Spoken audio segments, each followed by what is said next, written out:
tu matrimonio está en crisis. O tal vez estás a punto de casarte y tienes miedo de lo que vendrá. En los próximos minutos voy a revelarte los 7 versículos bíblicos más poderosos que han salvado miles de matrimonios al borde del divorcio. Y lo que es más importante, te mostraré cómo aplicarlos hoy mismo en tu relación. Y atención a lo que viene después del versículo número 5, porque contiene la clave que muchos pastores nunca mencionan en sus sermones, y que podría transformar tu matrimonio esta misma noche. Hermanos y hermanas, bienvenidos al Matrimonio Bíblico. Estamos aquí para compartir la palabra de Dios aplicada a nuestras relaciones matrimoniales. El matrimonio es la institución más antigua creada por Dios. Antes de que existiera cualquier gobierno, cualquier iglesia o cualquier nación, ya existía el matrimonio. Esto nos muestra la importancia que tiene para nuestro Creador. Pero vivimos en tiempos difíciles. El enemigo ataca nuestros hogares constantemente. Las estadísticas muestran que incluso entre los cristianos, la tasa de divorcio es alarmante. ¿Por qué? Porque hemos dejado de fundamentar nuestros matrimonios en la palabra de Dios. Si esto te está resonando, te invito a que des me gusta a este video y te quedes hasta el final, porque cada versículo que vamos a analizar puede ser la respuesta que has estado buscando. Génesis 2:24. Por tanto, dejará el hombre a su padre y su madre, y se unirá a su mujer, y serán una sola carne. Este es el versículo fundacional del matrimonio. Notemos 3 acciones poderosas. Primero, dejar. El matrimonio requiere una separación. No físicamente de nuestros padres, sino emocionalmente. ¿Cuántos matrimonios están sufriendo hoy porque uno de los cónyuges sigue atado emocionalmente a sus padres? Esta palabra dejar, en hebreo, es azab, que implica un abandono deliberado de la autoridad paterna para establecer una nueva entidad familiar. Es un acto de madurez espiritual. Cuando Adán recibió a Eva, no tenía padres terrenales. Pero este principio fue establecido desde el principio como parte del diseño divino para todas las generaciones futuras. Segundo, unirse. En el original hebreo, la palabra es dabak, que significa pegarse como con pegamento. No es una unión superficial, es profunda, permanente. Esta misma palabra aparece en Deuteronomio 10:20, cuando se nos manda a apegarnos a Dios, mostrando la seriedad y profundidad de esta unión. Es un compromiso que refleja la fidelidad del pacto de Dios con su pueblo. Tercero, ser una sola carne. No solo se refiere a la unión física, sino a todas las dimensiones: emocional, espiritual, financiera, parental. Ya no son 2 entidades separadas tomando decisiones individuales. El término hebreo para una sola carne, basar echad, trasciende lo meramente físico. Representa una nueva identidad compartida ante Dios y la comunidad. ¿Estás verdaderamente dejando y uniéndote en tu matrimonio según el diseño original de Dios? Proverbios 18:22. El que halla esposa, halla el bien, y alcanza la benevolencia de Dios. Este versículo es revolucionario. Fíjense que dice el que halla esposa, no el que busca esposa. La palabra hallar, en hebreo, matzah, implica un descubrimiento, algo que Dios pone en tu camino. En la tradición hebrea, este hallar no era casual, sino providencial. El Midrash enseña que Dios mismo se ocupa de emparejar a las almas compatibles, un concepto conocido como Bashert. Esto nos recuerda la historia de Isaac y Rebeca en Génesis 24, donde el siervo de Abraham ora específicamente y Dios guía el encuentro. La palabra bien, Tob, es la misma que Dios usó al evaluar su creación. Cuando Dios declaró que no era bueno que el hombre estuviera solo, en Génesis 2:18, usó la negación de esta misma palabra. El matrimonio restaura ese bien original del diseño divino. Y observen la segunda parte. Alcanza la benevolencia de Dios. El término hebreo aquí es ratzón, que indica favor, aceptación y deleite divino. No es simplemente que Dios tolere el matrimonio, sino que lo celebra como una expresión de su gracia hacia la humanidad. En tiempos de Salomón, esta afirmación contrastaría con las prácticas paganas que veían a las mujeres como posesiones. La Escritura eleva el matrimonio a un plano espiritual, como un don divino, no una mera conveniencia social. Si estás casado, ¿has considerado a tu esposa o esposo como el bien que Dios te ha dado? ¿Le has agradecido a Dios por este regalo? Y si estás soltero, ¿estás ansiosamente buscando o confiando en que Dios te permitirá hallar en su tiempo? Este mensaje está cambiando vidas ahora mismo. Si estás recibiendo edificación, suscríbete al canal y activa la campanita para recibir más enseñanzas como esta cada semana. Tu matrimonio te lo agradecerá. Efesios 5:25. Maridos, amad a vuestras mujeres, así como Cristo amó a la Iglesia y se entregó a sí mismo por ella. Este es quizás el estándar más alto de amor en toda la Biblia. Varones, presten atención. El modelo para amar a nuestras esposas no es como nuestro padre amó a nuestra madre. No es lo que vemos en las películas. Es cómo Cristo amó a la Iglesia. ¿Y cómo amó Cristo a la Iglesia? Hasta el punto de entregar su vida. Un amor sacrificial, no un amor conveniente o condicional. La palabra griega para amor aquí es agapao, no eros, atracción física, ni fileo, amistad. Agape es un amor de elección, de compromiso, de sacrificio. Es un amor que da sin esperar recibir. Pablo escribe esto en un contexto cultural romano donde las mujeres eran consideradas propiedad. Esta instrucción era revolucionaria, estableciendo un nuevo paradigma para las relaciones matrimoniales basado en el sacrificio de Cristo. En los versículos siguientes, Pablo expande esta comparación. Cristo amó a la Iglesia para santificarla. 26, presentarla gloriosa, Píparta 27, y nutrirla, Píparpata 29. Cada aspecto refleja una dimensión del amor matrimonial que los esposos deben emular.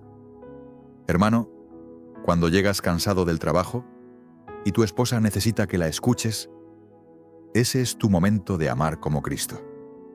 Cuando hay que tomar una decisión difícil, pensando en el bienestar de ella primero, eso es amar como Cristo. Cuando hay que renunciar a tus propios deseos para servir a tu familia, eso es amar como Cristo.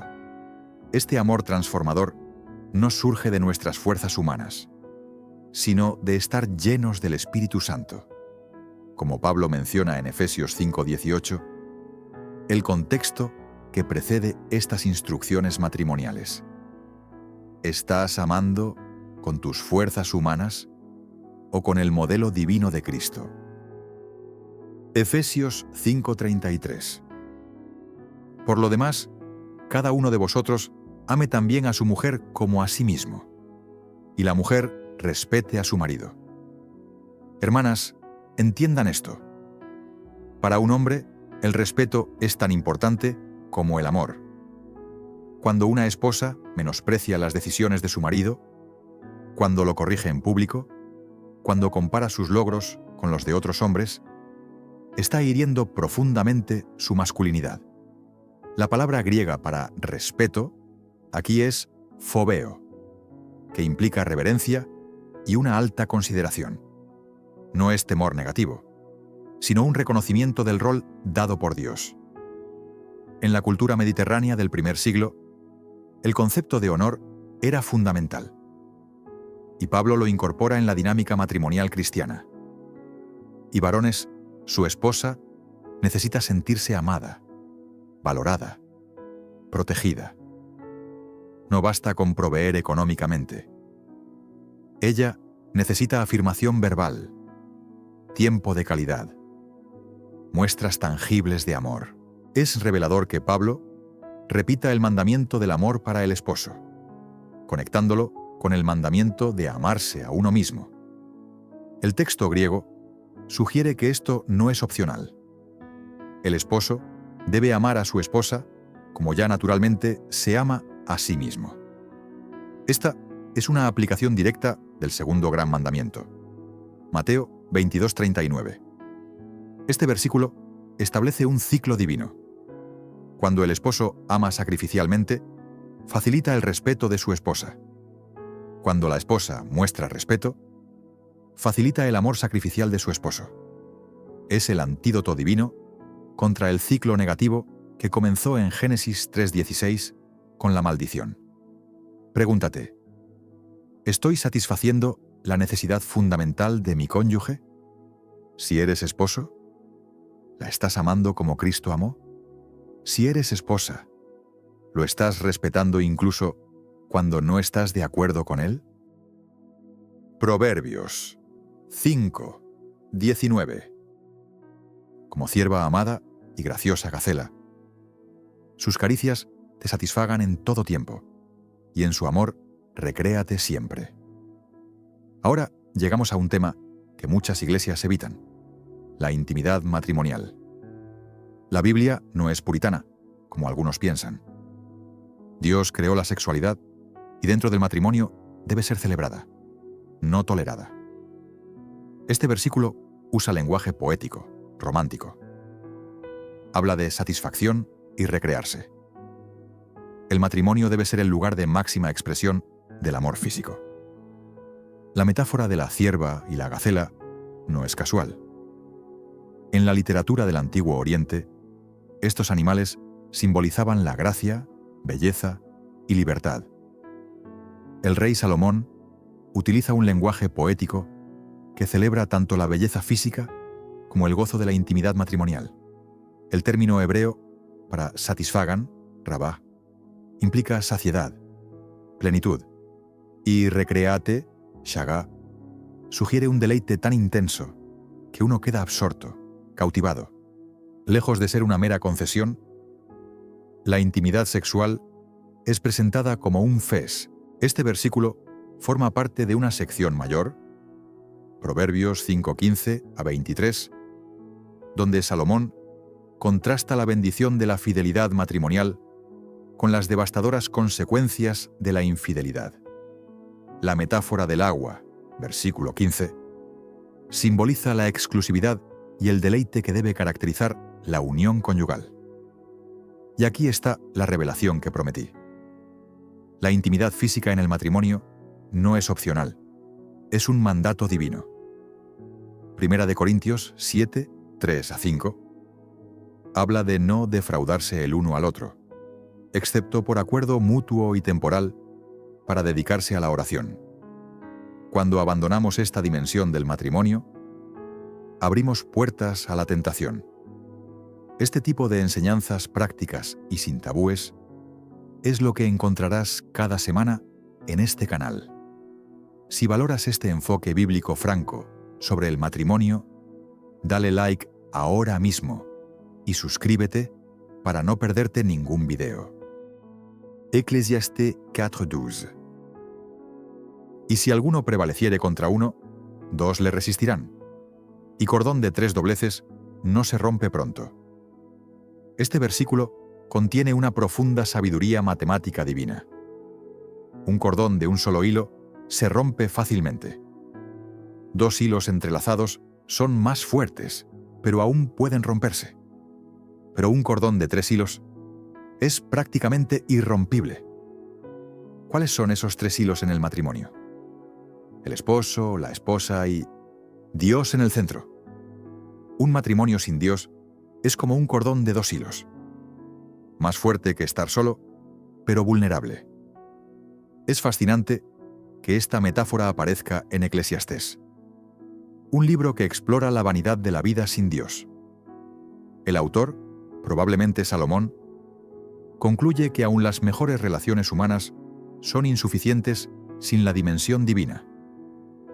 La palabra hebrea para cordón, chut, aparece también en Josué 2:18, donde el cordón escarlata salvó a Rahab y su familia, simbolizando la intervención divina en medio del juicio. En la numerología hebrea, el número 3 representa perfección y estabilidad. La estructura tripartita aparece constantemente en las Escrituras.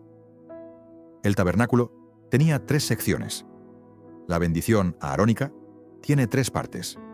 Y por supuesto, Dios mismo se revela como Trinidad.